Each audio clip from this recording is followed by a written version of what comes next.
Hello learners, welcome to another session of ABM 359 Inventory and Risk Management.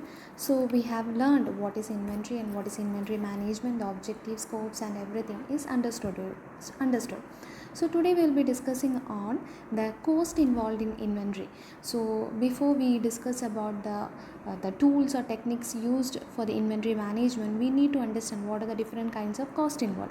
So today we will be discussing on some of the cost involved in the inventories and inventory management. Also we will discuss on inventory control. Okay, so inventory costs are traditionally categorized into four, and the first one is purchase cost. Purchase cost means for items that are purchased from outside the firm, this is usually the unit price that the firm pays to its vendor. As an item moves through the logistics system of the firm, its purchase cost in the inventory analysis should reflect its fully landed cost, by which is meant the cost to acquire and move the item to the point in the system. That means here in the purchase cost, if we want to purchase an item or a raw material from another industry or another place or outside the firm, there are many costs involved, like the cost involved in all the cost involved in the purchasing. For making the order, there may be any transportation, there may be insurance charges, there may be logistic charges, all the costs combined, so that the inventory will be reaching to the our particular place, the place where we require the inventory, to reaching out to the particular point. What are the costs involved? All those costs combined together are termed as a purchase cost. Okay, and next is the ordering cost. Ordering cost means in addition to the per unit purchase cost, there is usually an additional cost which is incurred whenever we order, the reorder or replenish the inventory. If we produce items internally, then there will be an organization setup cost. This happens because we have to shut down the manufacturing line and change over, reconfigure the line to make a specific item.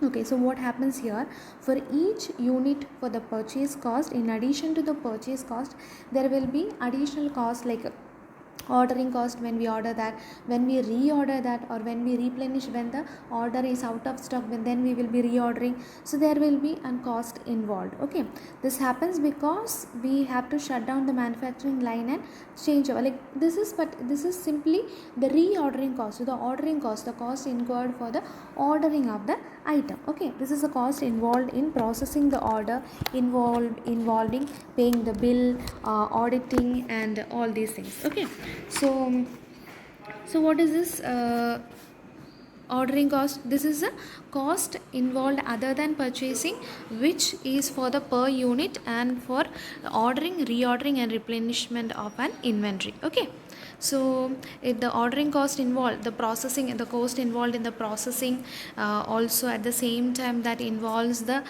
bills paid, should be paid, the transportation cost, the distribution cost, if there is storage or warehousing to be done, so that the item reaches to the customer's point. So all those costs together are called ordering cost. Okay, holding cost. Holding cost is what, just like when we ordered certain item and we want to hold it for some time, or we are keeping that in someone's warehouse or some storage areas, then we have to incur certain holding costs. That is storage cost, service cost and the risk cost and the capital cost together are termed as the holding cost. And what is the shortage cost? Shortage cost, when a demand arises which cannot be satisfied from the available inventory, then an inventory shortage occurs. The purchase, ordering and holding cost can be thought of as cost of having inventories, while shortage cost results for not having an inventory or not having enough inventory at the right place at the right time. So that at that time we need to order the inventory maybe at higher price, so such prices is termed as shortage cost. Now we'll see what are the four specific cases where shortage may incur. We have discussed on four costs: purchase, ordering, carrying, that is holding cost and the shortage cost. So now we will see what are the major times or the major points at which shortage of this inventory or the shortage cost may incur. That is back orders, lost sales, if sales are lost or some pandemic or some uncertain situation happens, sales is not happening, lost customer cost, if the customer we lost the customer, then disruption cost, any disruption happen to the particular inventory. So these are the major costs involved. Now we'll see what is inventory control. Inventory control means controlling the inventory. Inventory control is a means by which material of the correct quality and in correct quantity are made available as and when required with due regard to the economic in storage and ordering cost. Here the desired level of inventory can neither be high nor low, because the high level inventory can lead to increase in the carrying cost, while the low level of inventory will lead to the increase in the ordering cost. Okay, so the activities of inventory control normally include, what are the activities for the controlling of inventory? The first one is determination of limit of inventories to be held. Will determine what are the number of inventories, what is the quantity, right quantity of inventory to be maintained. Next is determination of inventory policies. What are the policies to be maintained? What are the quantity, what is the quality, what kind of inventory, where to storage, where to distribute, what are the logistic cost, like all those policies regarding inventory management. Selling out of investment pattern and its regulation as per individual and collective requirements. Okay, and follow up to examine the work of inventory policy and affect the change as and when needed. So these things have to be done so that proper inventory controlling can be done. So where does the inventory control lies? It lies in determination of inventory policies, determining the various stock level, that is safety stock, reordering point, lead time. It helps in determining all these things. It also helps in determining economic order size, the quantity which we have to order. It also helps to determine the safety or buffer stock.